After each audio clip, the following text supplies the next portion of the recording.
আমি ডক্টর পরিমল কুমার সাহা। আমি পেশায় একজন চিকিৎসক। আমি মানিকগঞ্জে আছি। আমি চিকিৎসা ফাউন্ডেশন বাংলাদেশ কর্তৃক আয়োজিত certificate in chronic disease care and prevention কোর্সের একজন শিক্ষার্থী। আমার রোল নম্বর 012604।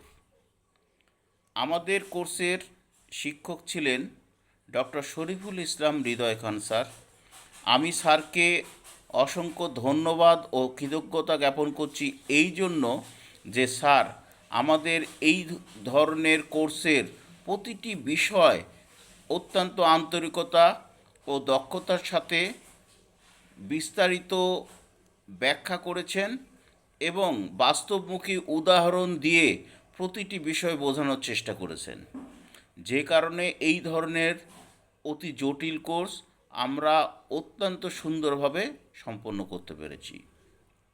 আমি চিকিৎসা ফাউন্ডেশন বাংলাদেশকে ধন্যবাদ জানাই এই কারণে যে তারা আমাদেরকে এই ধরনের অতি গুরুত্বপূর্ণ কোর্স অতি স্বল্প মূল্যে গ্রহণের সুযোগ তৈরি করে দিয়েছে। আমি এখন অসংক্রামক রোগ বা নন কমিউনিকেবল ডিজিজ সম্পর্কে আলোচনা করব।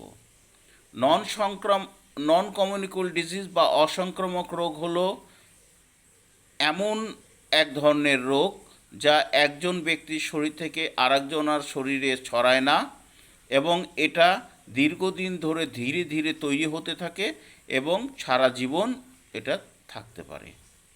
আমাদের দেশে যতগুলো মৃত্যু ঘটে তার 70%-এর বেশি ক্ষেত্রে এই অসংক্রামক রোগ দায়ী। এই অসংক্রামক রোগগুলোর মধ্যে রয়েছে ডায়াবেটিস, উচ্চ রক্তচাপ, হৃদরোগ, স্ট্রোক, হাঁপানি, chronic obstructive pulmonary disease, kidney রোগ, থাইরয়েড।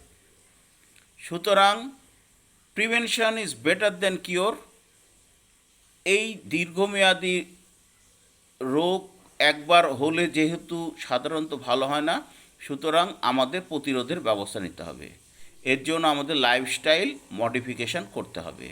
এর মধ্যে আছে আমাদের নিয়মিত হেলথ চেক আপ বা স্ক্রিনিং, আমাদের ওজন নিয়ন্ত্রণে রাখা, সুষম খাবার খাওয়া, আমাদের খাবারের মধ্যে চিনি বা রিফাইন্ড ফুড, ফাস্ট ফুড, লবণ, তৈলাক্ত খাবার কম রাখা, ধূমপান অথবা তামাক বর্জন, আমাদের পর্যাপ্ত ঘুম নিশ্চিত করা, আমাদের নিয়মিত ব্যায়াম করা, প্রতিদিন কমপক্ষে 30 মিনিট ব্যায়াম অথবা হাঁটা চলাফেরা করা উচিত, আমাদের স্ট্রেস ফ্রি লাইফ লিড করা উচিত, আমাদের মেডিটেশন মাইন্ডফুলনেস প্র্যাকটিস করা, আমাদের শরীরে সূর্যের আলোক লাগানো, আমাদের প্রকৃতির সংস্পর্শে থাকা এবং সামাজিক যোগাযোগ বৃদ্ধি করা, আমাদের হাসি খুশি জীবনযাপন করা দরকার।